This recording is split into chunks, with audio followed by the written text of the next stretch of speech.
Welcome once again. We are here in Kigali and we have an interview with Mrs. Ariella Kagiruka. She's a Chief Tourism Officer in RDP or Rwanda Development Board. Welcome, Mrs. Ariella, to our show Zoom Africa. Thank you. Thank you for having me. It's a pleasure. So if we start to talk about the tourism sector in the RDP, Yes. We want to know more details, about the how to promote the tourism sector here in the country. Yes. Well, thank you very much. So Rwanda is an ecotourism destination, and we are blessed with rich biodiversity, and that's actually one of the uniqueness.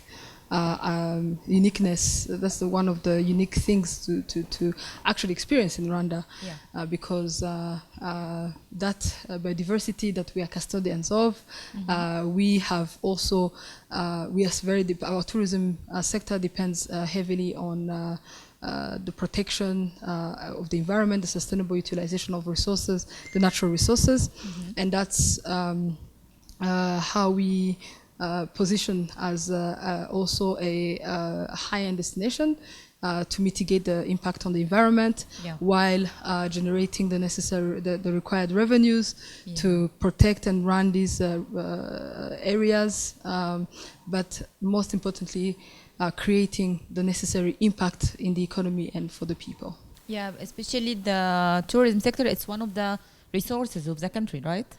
The tourism sector is one of the strategic economic sectors of the country.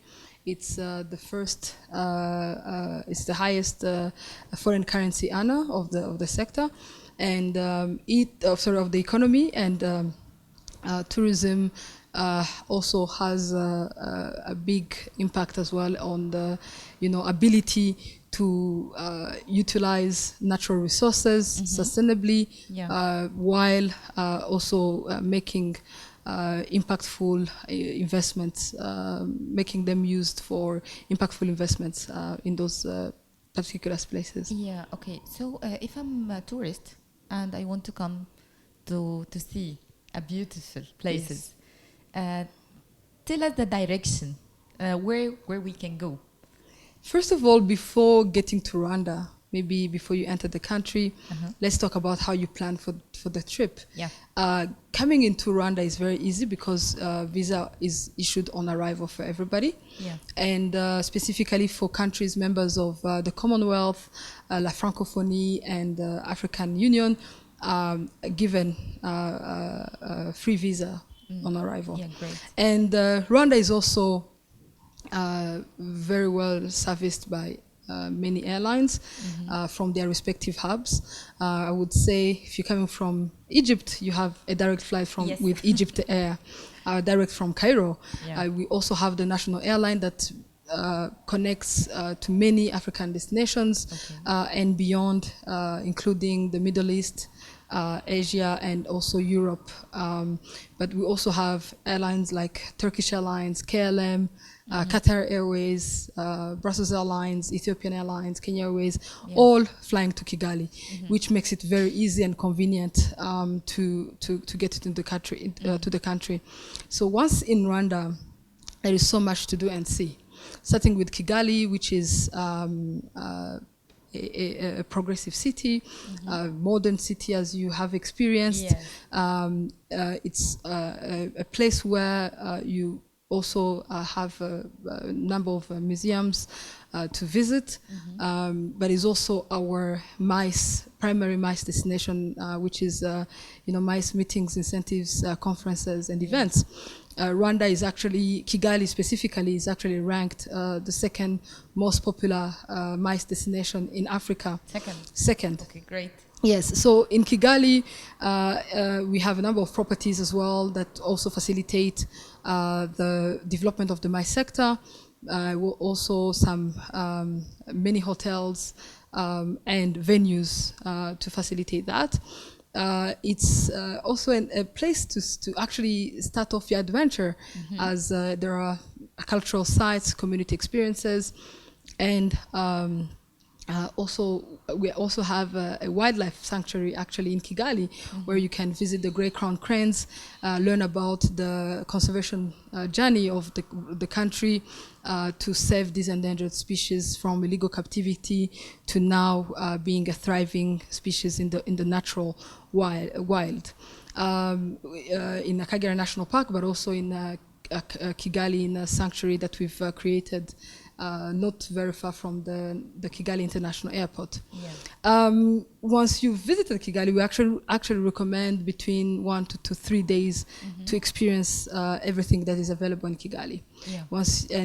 That also includes culinary experiences. We have very many culinary experiences in Kigali, contemporary, local, and also African cuisine. And once you've visited Kigali, you are now ready to start going into our protected areas, our national parks, where you find most of the wild animals, and that's where we usually recommend to start off with Akagera National Park. It's only 2 hours drive from Kigali. You have a fully fledged Big 5 destination or safari park. Okay. Kagera National Park is home to the Big 5. As I just said, this is following restocking efforts that we've undertaken in collaboration with the African parks, where we introduced lions and rhinos in the past few years that were locally extinct, by the way, and now the park is a Big 5 park.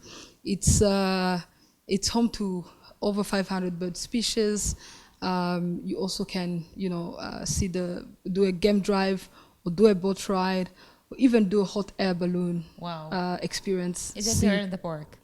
It's in the park. Yeah. It's in the park. Yeah. You can experience the park from the sky as well. You can drive through the park, or you can even do a boat ride to, immerse yourself into nature. Yeah. After Akagera National Park, there are other national parks. There's the Volcanoes National Park, which is home to the mountain gorillas. Yes. The success of the mountain gorilla. It's lovely experience. Yes. Maybe tell me about your experience with the mountain gorillas. Really, it's my first time. It was your first time? Yeah. To climb and see very close. Yes. Yeah, but it's really well organized. Yes. And everything it's going in an easy way. Yes. Yeah. Yeah. The mountain gorillas experience is, one in the left, one that is on many people's bucket list. So you can see the mountain gorillas in Rwanda, and also the golden monkeys, and also trek into the Volcanoes National Park, which is actually called after the number of the 5 volcanoes that you find in the park, and makes it also an ideal destination for hikers as well that would like to visit the volcanoes as well, or trek on top of the volcanoes. Wow. With some of the volcanoes with crater lakes and offering the most amazing views from above 3,000 meters from sea level. And we also have a number of lakes in Rwanda that offer, that are like Lake Kivu.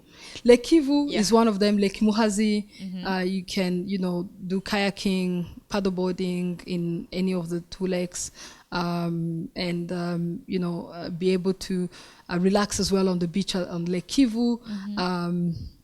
And also follow the fishermen that are usually, we call them the singing fishermen. It's an experience to also follow, because some of the fishermen actually do go fishing at night, and they have these beautiful songs to keep them awake through the night that they sing, and it's absolutely amazing. And some operators around Lake Kivu offer that as an experience. You go with your own kayak or your own boat and follow the Lake Kivu as they go fish, and you can fish your own the fish that you'll eat the next day or that evening. Yes. So other than Lake Kivu, we have the Gishwati Mukura National Park. It's actually our newest national park. It's the youngest. It was opened for tourism only in 2020. and it's home to chimpanzees and other species of primates. And also an ideal destination for nature lovers as well, but also to follow the restoration and habituation process of the chimpanzee or primate trekking experience. You come back to Kigali, that's in a nutshell, a few things to do in Kigali, in Rwanda. You know, there's so much to see and do, and accommodation for all type of travelers, individual travelers or groups or even families. Yeah, I see here, visit Rwanda. Yes. Is it a LICO campaign you're running? Yes, it's a campaign that has a very simple call to action, visit Rwanda. But it's a campaign that we initiated to promote the country, to change the perception of the country following the, you know, the emergence of tourism as an important economic sector, and also the importance, the investment that or the investment that the tourism sector generates into conservation. So this Visit Rwanda campaign is linked to creating sustainable livelihoods for people, sustainable utilization of our natural assets through tourism, and by you know, creating also a greater impact in our economy. Okay, what is the popular nationality used to come to Rwanda?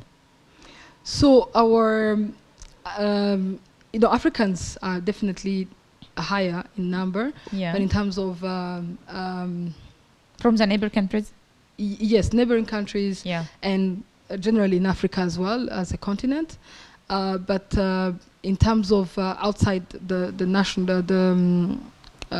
continent, our key source markets are, you know, the USA, the UK, and also other European countries like Germany, France. Yes. Really, it's a good experience. Thank you so much, Mrs. Ariana, Chief Tourism Officer from the RDP. Thank you.